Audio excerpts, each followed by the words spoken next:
And the big ambition, a common language so that my agent and your agent, Zubin, or a user's agent and a merchant's agent can transact securely across platforms. That's what makes agentic commerce scalable. Man, it's wild. For thousands of years, authentication has been about proving you are you. Now it's about proving your agent is acting for you. Yeah, look, it all feels very existential. And if my agent starts ordering pizza without asking me, well, that's like a new category of fraud, or at least grounds for like marital counseling. Wow, we did go there. We did. This is a dad joke episode.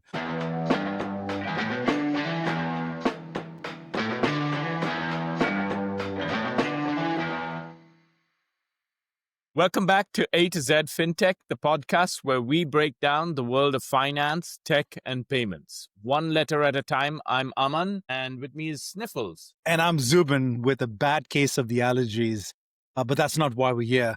Today, we're talking about authentication. It's a wall between your money and the guy who thinks two-factor means watching Netflix on two devices all at once. So it looks like you're starting the dad jokes early, Aman. Hey, Zubin, security may be serious business, but bad passwords and bad jokes both age badly. Speaking of which, we wanted to thank the great folks at Samsub, who are the sponsors of this episode. Samsub is a world-class team. They're based in Miami to here in Singapore, all over the world, and they believe in a safe, accessible, and inclusive digital future for users and businesses alike by eliminating both fraud and verification hurdles. They're hosting a 2-day summit called WTF. That's, in case you were wondering, what the fraud, here in Singapore from the 19th to the 20th of November.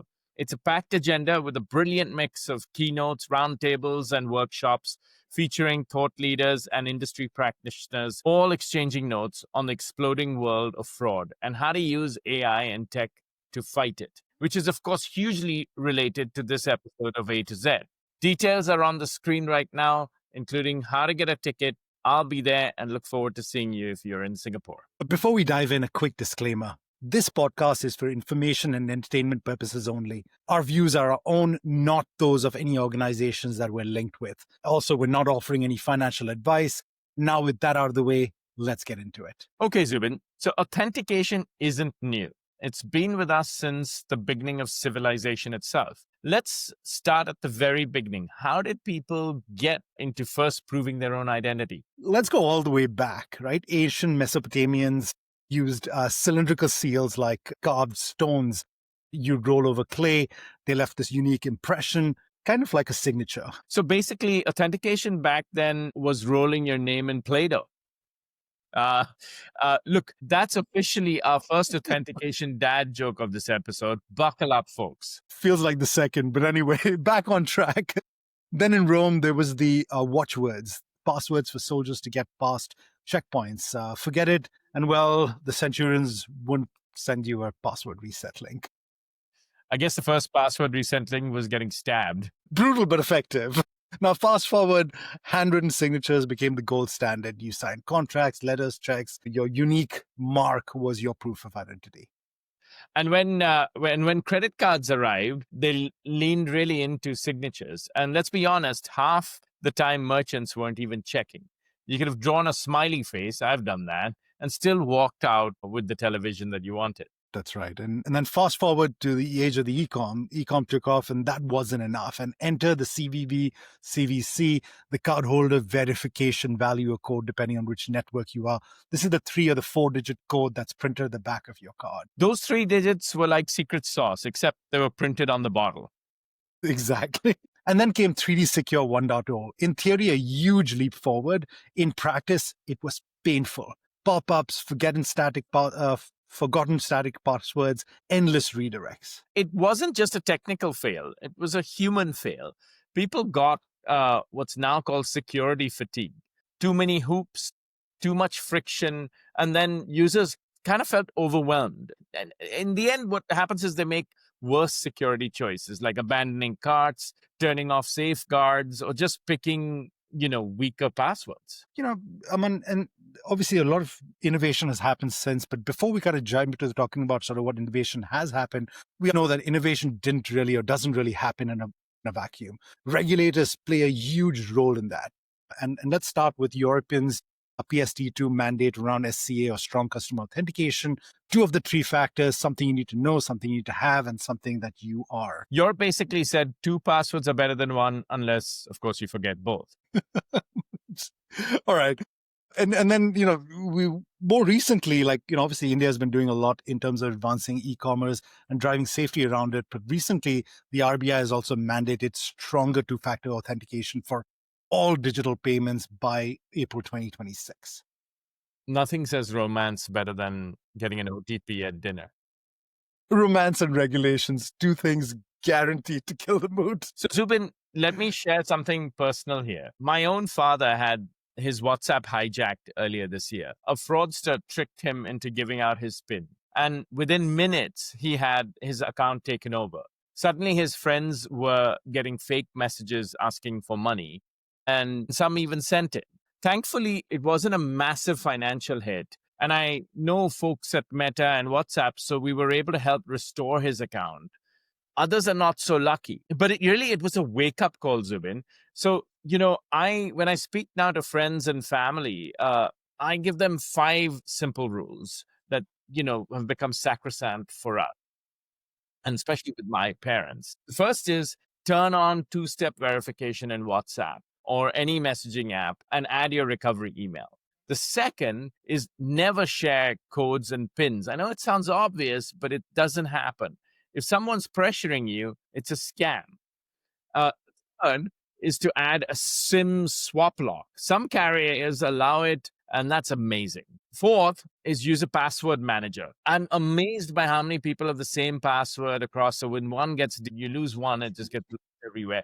Have a unique password for everything. And update your devices. This is another thing that people don't do. Most hacks exploit unpatched software. Make sure automatic updates are happening on your friends and your family's devices. And probably the most important thing is to talk about scams openly. There's a bit of a stigma about being scammed. And so you really need to sit down, whether it's your parents or whether it's your kids. If something looks off, verify it before acting. One of the things we've done as a family is come up with a safe word for our family. With the way that AI fraud's going, I don't know, it's very likely somebody could be calling me, spoofing my kid, pretending to be them. And like my dad's friends, I'll probably react and do everything that the person says, right? So as I do in normal life, it's really, really important to talk about scams and, get your safe word in there. So that's a little bit of a public service announcement from us at A to Z, but hopefully useful for you. None of these takes more than a few minutes. They're massively reduced the risks. And here's the thing. If my dad can be tricked, yours can be too. Aman, that's the reality. Authentication and security isn't just a corporate issue. It's a kitchen table issue. Family, kids, parents, we're all the front lines of this. Absolutely right. So look, that brings us to the future because as we talked about, just as we're still trying to secure ourselves as humans, there's a whole new frontier up there opening up with AI agents and such like. And that changes the model of trust completely, Zubin. Spot on, Aman. And now let's sort of change gears and look forward, as you said. And there are 2 technologies that are really shaping security more than anything else. I think the first one is quantum, and specifically quantum computing. And the second is AI, artificial intelligence.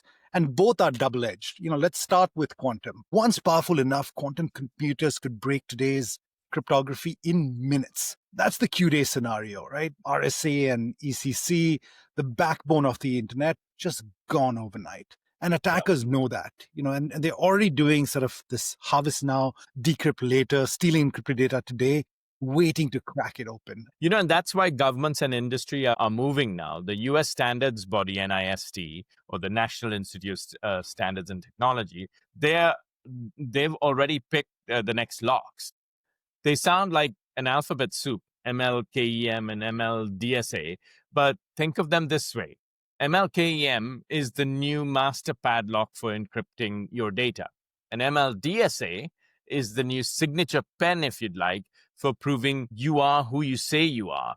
Both of these are designed to resist quantum attacks.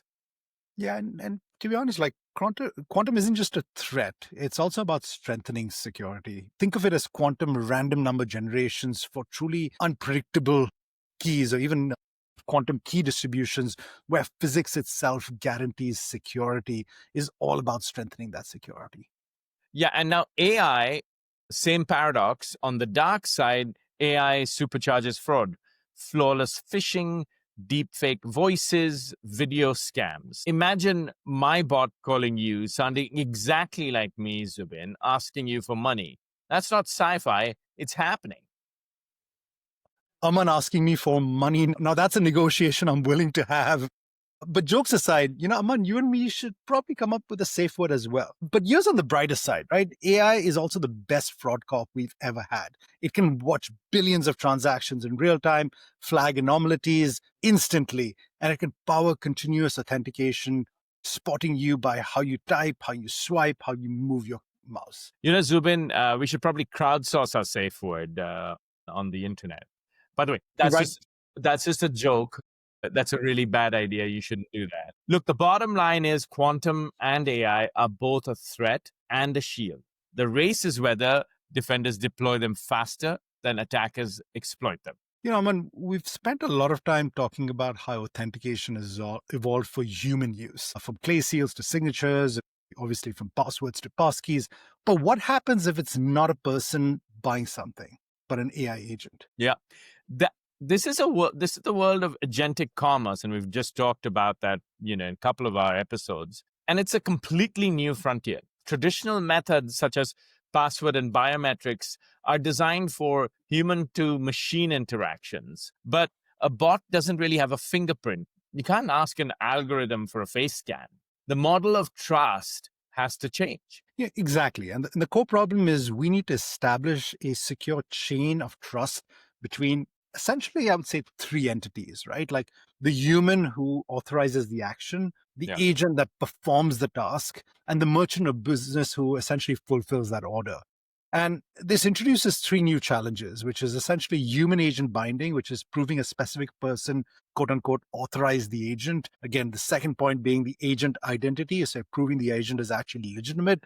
And finally is delegated authentication, which is proving the agent stayed within its mandate. Which means the future of authentication shifts from a one-time human login to like a continuous token-based, protocol-driven model. Instead of authenticating once at the start of a session, you're validating the engine and its actions at every step of the transaction. And here's where infrastructure matters.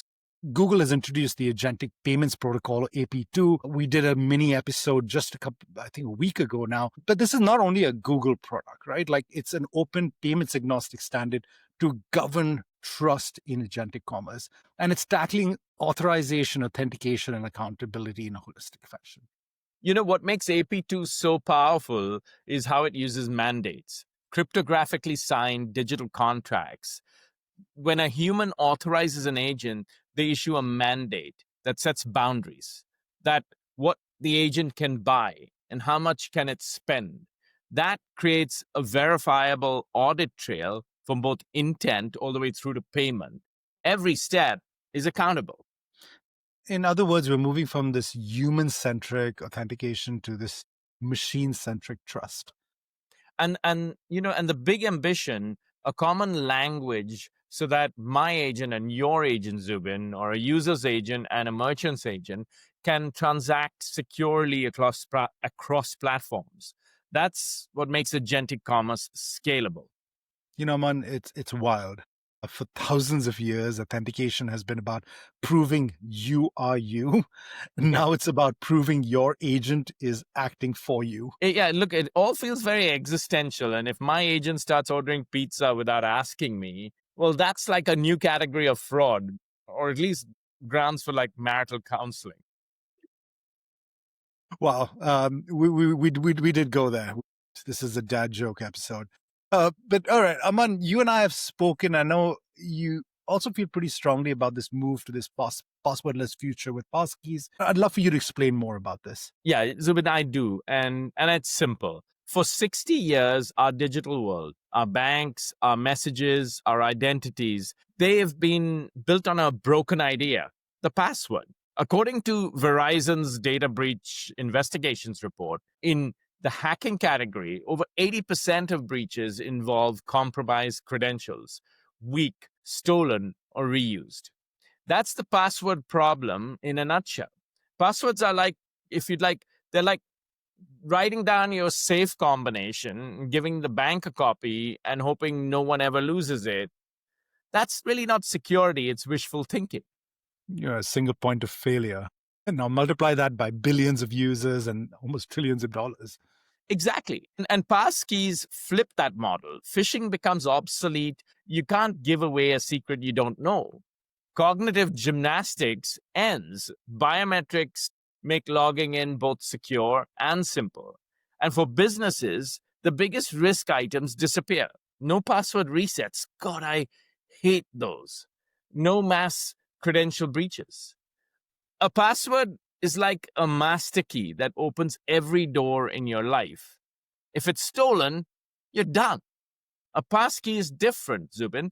Every site gets its own unique lock, and your device holds a one-of-a-kind key. Even if one site is breached, attackers get nothing but a useless lock. Aman, this isn't just a feature update. It's almost this architectural rewrite of the internet's trust layer. Yeah, exactly. And we're not just getting rid of passwords, we're eliminating the original sin of digital identity. And that changes everything. That was the perfect sort of mic drop moment. And with that, it's time for us to call it time for this episode. And in case you're wondering, the easiest and the safest way to unlock more content like this is to subscribe to A to Z, or A to Z as I like to call it, wherever you get your podcast. From clay seals to passkeys, from my father's WhatsApp to quantum safe cryptography, the one constant, Zubin, is that we need trust. And apparently the need for us to slip in this odd dad jokes whenever we can. Hey, those ones are password protected. Only listeners with good humor can get them. Well, until next time, stay safe, stay secure.